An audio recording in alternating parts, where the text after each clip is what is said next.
Saya komentar begini, ini ada mantan murid suruh dosennya mempelajari ini tadi.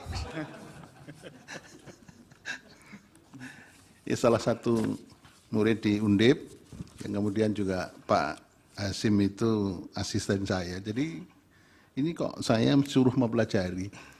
Ini saya betulkan karena masih junior. Dimohon tidak pelajari, ya, berkas yang sudah dikirim tidak dipelajari, tapi dimohon untuk menjadi pertimbangan. Terima kasih, Prof. Baik, terus kemudian begini, DKPP itu kuasi peradilan etik ya, berarti ya. Benar. Oleh karena itu saya setuju, yang tidak bisa disampaikan adalah bagaimana situasi perkembangan yang ada di rapat permusyawaratan anggota, itu nggak bisa keluar memang, itu independensi. Ya, tapi kalau ada beberapa hal yang kita tanyakan, mestinya ini juga karena badan peradilan yang pengen untuk mengetahui semuanya, ya harus dibuka. Jadi batas-batasnya adalah apa yang berkembang dalam rapat permusyawaratan anggota DKPP itu nggak bisa. Misalnya itu tadi, ini yang selingkuh, ini yang minum keras siapa, ini nggak usah. Ya, tapi pokok-pokok yang dihasilkan bisa disampaikan kita secara terbuka. Dan ini untuk menjadi pelajaran bagi seluruh bangsa Indonesia karena mendapat respon yang sangat positif dari masyarakat Indonesia di persidangan Mahkamah Konstitusi. Baik, yang pertama begini. Saya pengen mengetahui bagaimana ketaatan para penyelenggara. Tapi sebelumnya begini, kenapa DKPP dihadirkan ke mahkamah? Itu pemohon 1, nanti kita minta direspon ya. Pemohon 1 itu di dalam dalilnya mengatakan begini, lumpuhnya independensi penyelenggara pemilu akibat intervensi kekuasaan dan intervensi kekuasaan dalam pencalonan paslon nomor 2. Itu. Jadi kenapa DKPP diundang ke sini? Karena itu. Jadi pemohon 1 itu mendalilkan lumpuhnya independensi penyelenggara pemilu akibat intervensi kekuasaan. Sedangkan pemohon 2 itu mendalilkan begini, ketidakefektifan dan keperpihakan penyelenggara pemilu. Di dalam salah satu uraiannya mengatakan ada kolaborasi antara ketiga lembaga yang hadir di sini. KPU, Bawaslu, dan DKPP. Ini tiganya bermain untuk kepentingan bersama, yang nggak tahu untuk apa itu ya. Itu ada dalil itu. Sehingga DKPP dipanggil ke mahkamah untuk memberikan penjelasan. Persoalan yang harus dijawab pertama, bagaimana kepatuhan ketaatan adresat putusan DKPP. Ya, kemudian yang kedua, ini kembali ke atas, persoalan yang menyangkut pencalonan. Persoalan pencalonan itu sangat keras muncul dalam persidangan mahkamah sekarang ini.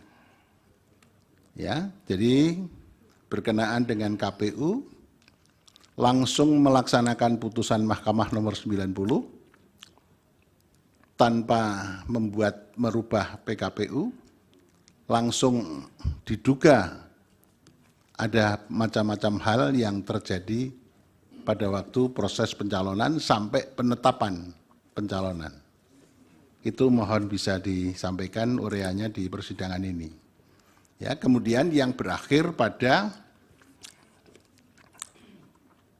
amarnya, kemarin itu juga muncul di persidangan ini, amarnya yang pertama, memberi sanksi kepada seluruh anggota KPU dengan teguran tertulis, ya, teguran keras, gitu.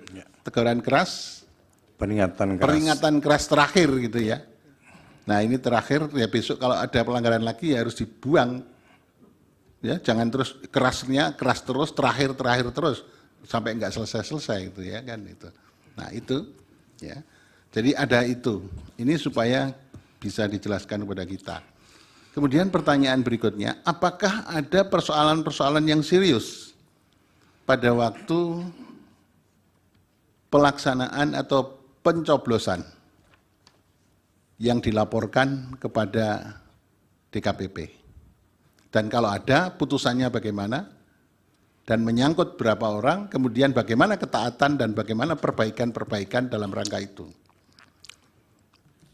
Kemudian yang berikutnya, apakah ada persoalan-persoalan etika yang dilaporkan pada waktu penghitungan suara sampai ke rekapitulasi suara, baik di tingkat TPS, di tingkat PPK, sampai di tingkat kabupaten kota, provinsi, dan tingkat nasional. Itu ada enggak? Ada. Adanya belum kita. Ya. Sehingga kita semua bisa mencermati, karena memang ini adalah dalil dari para pemohon. Jadi mahkamah tidak mengada-ada, ingin membuka sesuatu yang tidak perlu, tapi mahkamah karena ini berkepentingan menjawab dalil-dalil dari permohonan. Tadi yang dua tadi, lemahnya atau tidak berfungsinya atau independensi dari lembaga penyelenggara pemilu itu kan tiga-tiganya, KPU, Bawaslu, dan DKPP penyelenggara pemilu. Ini supaya direspon dengan sebaik-baiknya. Terima kasih, saya kira itu dulu Prof. Saldi. Terima kasih, Yang Mulia Prof. Arief.